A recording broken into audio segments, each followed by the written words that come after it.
एक असे ठिकाण ज्या ठिकाणी साक्षात भगवान विष्णू आणि इंद्र यांनी शिवलिंग स्थापन केल्याचे सांगितले जाते आणि याच ठिकाणी एक प्राचीन गुफा आढळते। याच गुफेमध्ये साक्षात महादेव ध्यानमग्न झाले होते।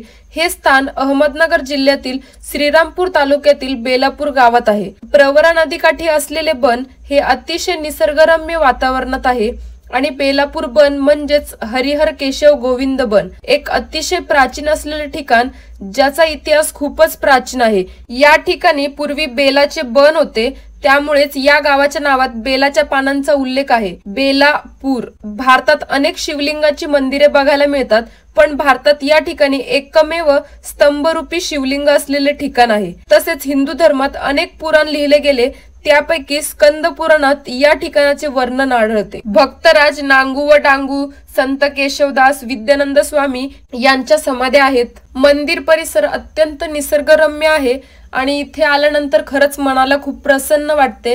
आणि जर तुम्ही कधी इकडे आलात तर या ठिकाणी अवश्य भेट द्या। आणि व्हिडिओ कसा वाटला मला कमेंट करून नक्की सांगा। Okay, bye.